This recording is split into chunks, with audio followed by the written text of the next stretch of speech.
Hello once again, this is my September haul, and some of the stuff I've got in here I bought like a month or so ago, so it's quite overdue, but I was waiting to get more stuff in. So I got pretty much all of these in HMV. Yes, the first time I've been to HMV since lockdown.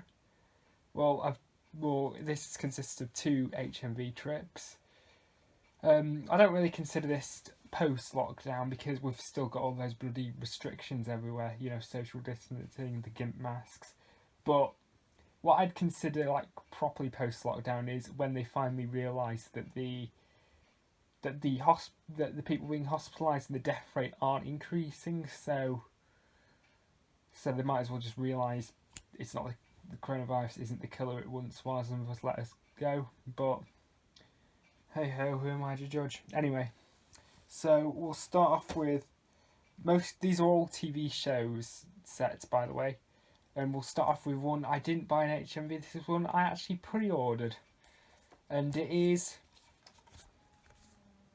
the complete 23rd season of South Park. This was the first season I ever saw on television when it was first broadcast. Well, kind of. I recorded it and I watched it later that same night, but and so I may be a little bit biased towards the season, and this is the first season and second DVD I ever pre-ordered. Anyway, it's got the new BBFC symbols on it. I'm personally not a fan of them. You can have your opinion, but I just think they just look really, really cheap and tacky, If we compare it to the previous symbols, right, you can see, like, that one has, like, a proper design to it. That one is just little Tim Mee's MS Paint project. They just look really cheap and tacky. And also, I'm not a big fan of, the 15 being bright pink. It might just be a sexist thing, but I just think it just looks a little bit too, cute, or rather, and the fact that it doesn't really match the type of films it goes with. Plus, on streaming service screens, it can be harder to read. But oddly enough, on this printing, the 15 is actually a darker pink than when I saw photos online, because the photos online usually showed it with a lighter pink. I must admit, bonus features are absolutely fucking atrocious. Concept art.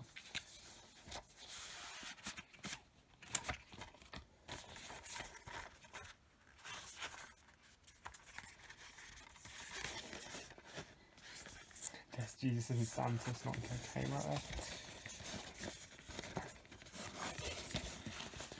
And here's the discs.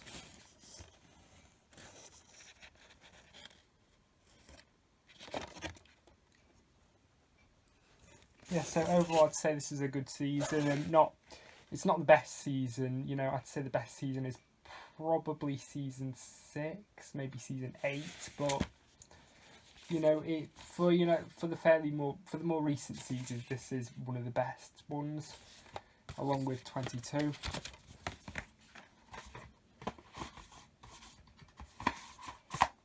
Next one is another animated series. Now this is one that I've always been aware of. It's always existed. It's always been on, but I never properly watched it until now, and that is Futurama seasons 1 through 8. A great series if you've not seen it. Fucking brilliant. I don't know if this is the minority opinion anymore. It used to be, but since more people have come out with this opinion, I'm not sure if this is the minority opinion, but I am definitely the mindset that, thinks this is better than The Simpsons. I mean, I like The Simpsons, but I think I've just kind of lost interest in it. It's been ran to the ground. It just needs to end already. It's been going on for way too long. And I can't seem to go back to like the older episodes, with a few exceptions obviously, but no, I just kind of think this is better. I think this one's better because like the characters are better, so is the world building, the storylines, whatever. I think Futurama has more sort of like a geeky sort of appeal to it, because obviously it's sci-fi and The Simpsons is, you know, more contemporary. This is one. What I originally said was I was going to focus on Doctor Who until the end of 2021, until I've got the complete set, and I was going to, but this box set, this was one which was on my purchase list, but it had been on the HMV website for ages. Then they randomly took it off, and Amazon ran out of their stock of this, and it disappeared from a few websites. Then, out of nowhere, it came back, so, and this was one I actually bought in store. So, I don't know what the hell they're playing at, but I purchased it, you know, before they had a chance to take it off again. I kind of love and hate this box set. I like it for its, you know, the contents and so on, and its design, but what I don't like is A, the packaging, because as you can see right there, it's cracked, because I've got a few like this, I've got a few South Park sets like this, and they are quite cheap, you know, cheap plastic, and they crack a lot, and, you know, this, you know, part comes out, you know, the thing that holds the discs, which I don't have a problem with it coming out, but what I do have a problem with is they are prone to cracking right here. This was the only one they had, so, you know, I had to either, so it was either this or not at all, so I went with this. I mean, it's not badly cracked, I mean, I've had worse, but it's just why is this sort of case prone to cracking? And also, it doesn't have the films. Annoyingly. Hang on. Let me see. It doesn't get any more complete than this, folks. You fucking liars. Genuinely, they're lying, because there were 4 direct-to-DVD films made in between when the show was originally cancelled. The original Fox one was cancelled, and before the revival on Comedy Central. And the films were actually part of the series. You know, because the events of... what's the episode called? Rebirth. The events of that take place straight after Into the Wild Green Yonder, so you need to have the films, you know, to understand what the hell's going on. But, you know, you don't get that, so you have to get the films separately, which... The films, they're not that expensive, but they are slightly harder to find than the TV show is for some reason. It's sort of a similar problem I had with my X-Files collection. I had to buy the films separately because Fox didn't include them. And this was also released by Fox. Anyway, I should quit ranting. And something that's nice about this one is it actually lists the episodes.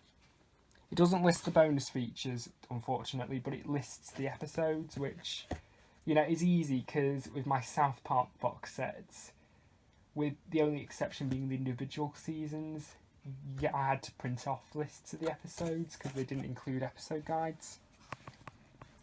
But anyway, here's the discs. So there's season 1. As you can see, they're all repackages. Season 2. Season 3. Season 4. The first 4 seasons were on Fox. The last 3 seasons were on Comedy Central. So here's season 5, season 6, season 7, and season 8. The movies are counted in America as season 5, because what they would do is when they show them on television, they'd split them into 4-part episodes. And, you know, obviously have things like cliffhangers and previously on Futurama things on them, but in the UK for some reason they're not counted as season 5, so as a result they're not included in any format. So probably next update you'll probably be seeing the films. And then the final ones are all Doctor Who's. So the first Doctor Who one is The Mask of Mandragora, which along with Futurama I bought literally today, so I've not had a chance to watch it yet. I'm trying to get all the 70s ones first, then I'll focus on the 60s and the 80s. This is the second to last one with Philip Hinchcliffe as producer and Sarah Jane Smith in. The one I've got left now is Planet of Evil. Here's the disc. It's upside down for some reason. And then the final one is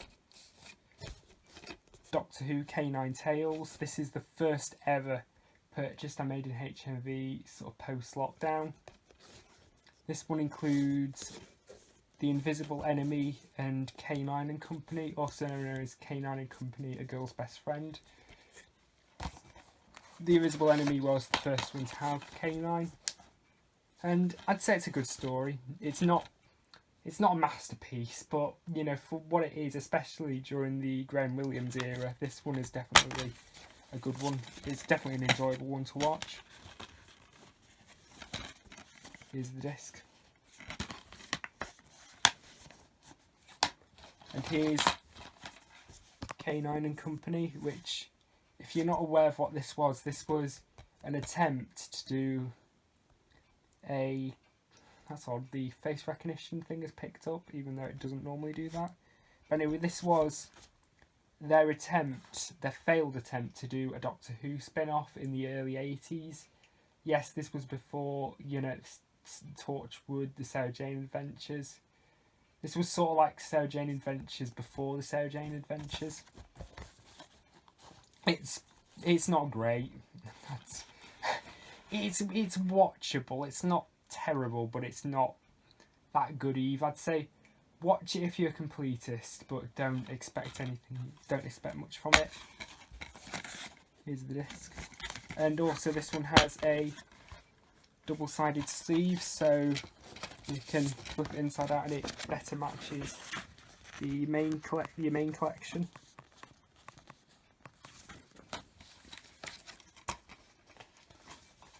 But I'm going to keep it with the normal sleeve. But yeah, that was it. That is everything. And so long for now.